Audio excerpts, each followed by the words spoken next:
ونصلي ونسلم على رسوله الكريم اما بعد بسم الله الرحمن الرحیم السلام علیکم ورحمۃ اللہ وبرکاتہ۔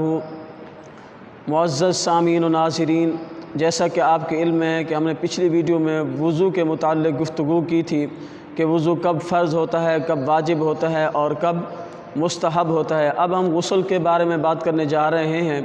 تو غسل کے بنیادی طور پر سب سے پہلے 3 فرض ہیں۔ سب سے پہلا فرض ہے کہ 3 بار کلی کرنا اور 3 بار ناک میں پانی چڑھانا اور پھر پورے جسم پر پانی بہانا۔ یہ غسل کے 3 فرض ہیں۔ اب کلی اس انداز سے کی جائے کہ جب آپ کلی کرتے ہیں تو جب کلی اس انداز سے کی جائے کہ پانی آپ کا حلق تک پہنچے اور آپ کے یہ جبڑے وغیرہ ہیں یا ان جبڑوں کے اندر جو چیز جمی وغیرہ ہوئی ہے ان جبڑوں تک یعنی پانی پہنچانا، پورے منہ کے اندر پانی پہنچانا ضروری ہے۔ اور اسی طرح ناک میں پانی اس انداز سے چڑھایا جائے یہ اوپر تک پانی جائے تاکہ اس کے ناک کے اندر کوئی ریٹھ وغیرہ جمی ہوئی تو ریٹھ وغیرہ بھی ضائع ہو جائے، اور پانی اس کے ناک میں جو بال ہوتے ہیں ناک کے، ان ناک کے بالوں کا دھونا بھی فرض ہوتا ہے، ضروری ہوتا ہے۔ یعنی اس انداز سے آپ ناک میں پانی چڑھائیں کہ آپ کا ناک بالکل صاف ہو جائے اور یہاں تک اوپر کی ہڈی تک یہاں تک پانی پہنچانا ضروری ہے۔ اور پھر تیسرا فرض یہ ہے کہ پورے بدن پر پانی بہانا، یعنی اس انداز سے آپ پانی بہائیں کہ کوئی بھی جگہ بال کے برابر خشک نہ رہ جائے۔ اگر کوئی جگہ بھی خشک رہ جائے گی تو آپ کا غسل نہیں ہوگا۔ تو یہ ہیں وضو کے 3 فرائض ابتداءً، یعنی 3 فرض ہیں: 3 بار کلی کرنا، 3 بار ناک میں پانی چڑھانا اور پورے بدن پر 3 بار پانی بہانا۔ اب آگے ہے غسل کا سنت طریقہ کیا ہے۔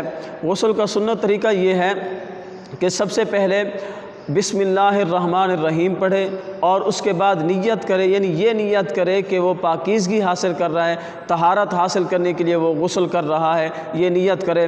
اور پھر نیت کرنے کے بعد پھر دونوں ہاتھوں کو گٹو تک دھوئے، دونوں ہاتھوں کو گٹو تک دھوئے، اور اگر بدن پر یا کپڑے پر کوئی نجاست وغیرہ لگی ہوئی ہے تو اس نجاست کو دھو ڈالے اور نجاست کو دور کرے۔ نجاست کو دور کرنے کے بعد پھر وہی 3 بار کلی کرے گا، 3 بار ناک میں پانی چڑھائے گا اور پھر اپنے جسم پر پانی بہائے گا۔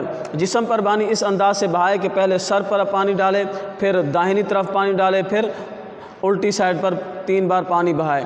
تو اس انداز سے جب غسل کرے گا تو یہ انداز ہے غسل کرنے کا سنت طریقہ۔ اور جب غسل کر رہا ہے تو غسل خانے میں جب کھڑا ہے، اگر اس نے کپڑے وغیرہ اتارے ہوئے ہیں، بالکل ننگا کھڑا ہے، تو اس انداز سے کھڑا ہو کہ وہ کعبہ شریف کی طرف منہ کر کے نہ کھڑا ہو۔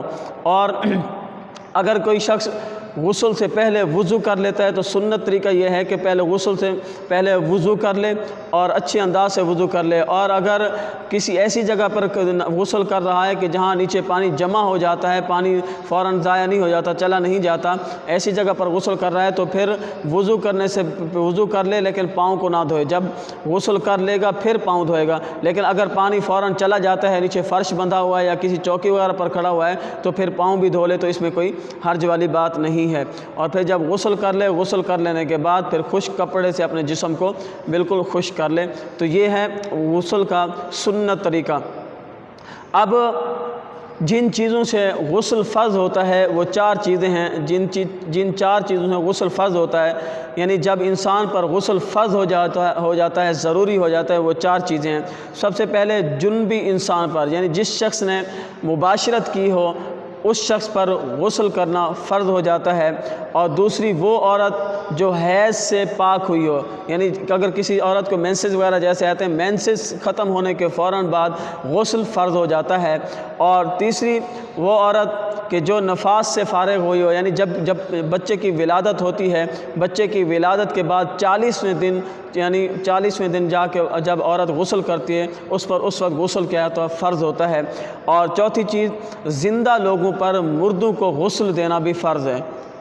تو یہ 4 چیزیں ہیں جن سے غسل فرض ہوتا ہے، ضروری ہوتا ہے۔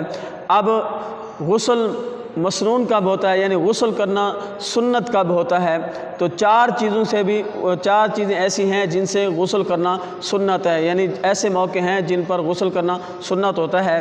سب سے پہلی چیز نماز جمعہ کے لیے، یعنی جمعہ کے دن غسل کرنا کیا ہے، سنت رسول صلی اللہ علیہ وسلم ہے۔